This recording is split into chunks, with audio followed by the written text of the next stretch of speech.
Ils s'appellent Quentin, Hugo et Philomène. Ils font partie de ce qu'on appelle la Gen Z, la génération Z, c'est-à-dire tous les jeunes nés entre 1996 et 2015. Souvent dépeintes comme désintéressés de la politique, considérés parfois comme abstentionnistes, une partie de cette génération est appelée à voter pour la première fois à une élection présidentielle. J'ai décidé d'aller à leur rencontre et d'écouter leurs attentes. Ils m'ont parlé de leur vie, de leurs envies et ont abordé avec moi les grands thèmes de la campagne, du pouvoir d'achat à l'écologie en passant par l'égalité ou encore l'emploi. Ils sont ceux qui donneront leur première voix.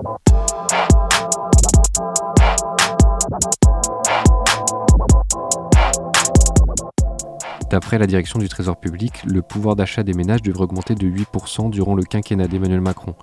Pourtant, près de 6 Français sur 10 estiment que le leur a reculé.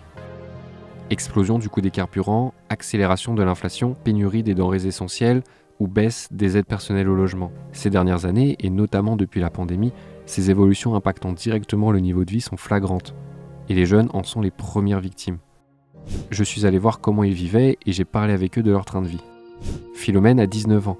Elle est étudiante à Sciences Po et a quitté ses parents à Nantes pour venir vivre à Saint-Germain-en-Laye, en région parisienne. Elle vit dans ce pavillon en colocation avec 6 autres personnes. On a mon bureau juste derrière. On a mon lit. Et là, mon super mur avec toutes mes décorations et toutes mes cartes, parce que j'adore les cartes. Et cette chambre, je l'ai trouvée grâce à mon proviseur de lycée.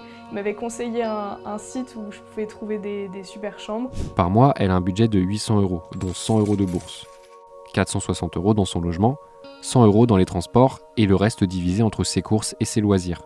Si ses parents prennent en charge une grosse partie de ses dépenses, elle estime qu'une aide financière serait une bonne chose, notamment pour que les étudiants mangent à leur faim. En général, je sais que même moi, inconsciemment, je vais avoir tendance à me tourner plutôt vers des produits qui sont moins chers. Si on avait une aide, ne serait-ce que pour la nourriture, ce serait une très grande aide qui permettrait à énormément d'étudiants à se nourrir ou mieux se nourrir en fonction des revenus de chacun. Qu'est-ce que tu penses, toi, de cette idée d'accompagner les jeunes financièrement et de les aider à se lancer dans la vie active avec un revenu étudiant? En général, ce qui bloque les étudiants à ne pas partir de chez eux et à ne pas faire les études dont ils souhaiteraient dans la ville où ils voudraient, c'est le budget. Et donc le fait d'avoir 800 € par mois, ça permettrait non seulement de payer le logement, même dans des villes qui sont assez chères comme Paris par exemple. Et donc effectivement, je pense que c'est vraiment une super bonne idée. Si Philomène débute ses études, d'autres sont déjà sur le marché du travail. C'est le cas de Hugo, 21 ans. Il a terminé ses études l'année dernière et a rejoint l'exploitation de son père, poursuivant la tradition de cette famille d'agriculteurs de Haute-Sierck, en Moselle. Ensemble, ils cultivent différents grains, comme le blé, le colza ou l'orge. Ces derniers mois, Hugo a vu le prix de certaines matières premières bondir. Celui du blé a flambé, ce qui sert son activité, mais ce gain est vite tempéré par la hausse de certains engrais et par l'explosion des carburants. L'azote qui a explosé, qui a fait x3 depuis un an. Donc ça, c'est dû au prix du pétrole et du gaz qui ont explosé eux aussi. Parce que c'est les principaux composants, enfin c'est les matières premières avec lesquelles on va faire l'azote. Les tracteurs, les bennes, etc. Tout ça, ça a augmenté. Ça fait environ, ça dépend, plus 20% parfois plus, parfois moins. Et je pense par exemple à mes amis éleveurs qui n'ont pas vu forcément le prix du lait ou de la viande vraiment augmenter. Mais par contre, eux, ils achètent des céréales comme de l'orge, par exemple, pour nourrir leurs animaux. Et donc par contre, eux, ils l'achètent au prix fort. Donc ça diminue des marges qui parfois étaient déjà un peu limitées. Salarié, Hugo touche pour l'instant 1 400 € par mois. Mais très vite, il va être appelé à s'associer avec son père avant de déjà prévoir sa reprise de l'exploitation. On va mettre sur K, puis on va faire des tests, on va regarder la répartition. Ouais. Il s'inquiète du coût et des débats autour des droits de succession dans la campagne. Je pense que c'est important d'avoir des aménagements fiscaux, notamment pour les petites entreprises, que ce soit agricoles ou non, parce que ça permet de les transmettre et de conserver ces petites entreprises en France. Chaque jeune agriculteur qui s'installe et qui peut bénéficier davantage là-dessus, il va s'en servir parce que c'est quand même un sacré investissement à faire. Il faut savoir que les exonérations ne sont pas à 100%, loin de là. Valérie Pécresse, elle propose, elle, la défiscalisation d'un don patrimonial de 100 000 € maximum en filiation directe tous les 6 ans. Qu'est-ce que tu en penses? C'est un peu ce que Sarkozy avait fait il y a quelques années de ça. C'est à peu près, d'ailleurs au niveau des montants, tout ça, c'était pas très éloigné. C'est bien dans le sens où ça facilite les transmissions y compris pour celles qui ne sont pas forcément trop préparées. Ça permet quand même de transmettre sans avoir à payer plus de la moitié à l'État, quoi.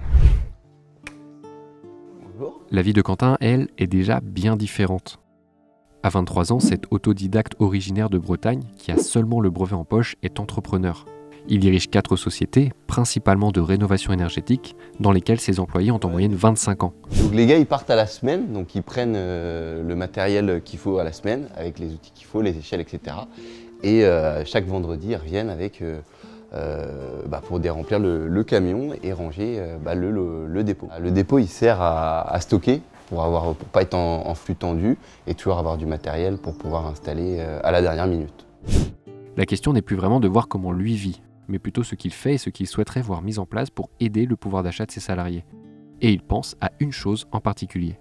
Baisser les charges, participer et payer des charges, je trouve ça normal. Mais autant je trouve ça assez affligeant. Et puis même démoralisant, quoi, parfois. Hein, parce qu'on se dit, on travaille dur, on ne compte pas nos heures, surtout nous en tant que chef d'entreprise, pour qu'au final, on paye super bien nos salariés, c'est super, et après on se fait miner par l'URSSAF, la ProBTP, etc. Nous, aujourd'hui, en tant que société, on est obligé de calculer tous les coûts par rapport au montant des charges qu'on a à payer. Donc, on essaie de faire au mieux, mais c'est vrai que si on pouvait gagner un peu d'argent sur tout ce qui est cotisation, etc., pour augmenter, on le ferait sans hésiter. Hein. Ce serait même une priorité d'augmenter les salaires fixes. Valérie Pécresse qui propose de développer la prime de participation pour les entreprises de plus de 10 salariés. Donc toi, c'est quelque chose que tu as déjà mis en place. Ça te semblait important justement de mettre en place cette prime de participation? Je pense qu'aujourd'hui, si une société veut se développer, on est obligé aujourd'hui, pour que le salarié se sente bien et qu'il n'aille pas voir ailleurs, de partager les bénéfices. C'est hyper important parce que sinon on stagne, la société stagne et les gars ne restent pas très longtemps, etc. etc. Donc ouais, c'est super important. Vous l'aurez compris, l'idée de Première Voix est de savoir ce que pensent des jeunes qui votent pour la première fois à l'élection présidentielle.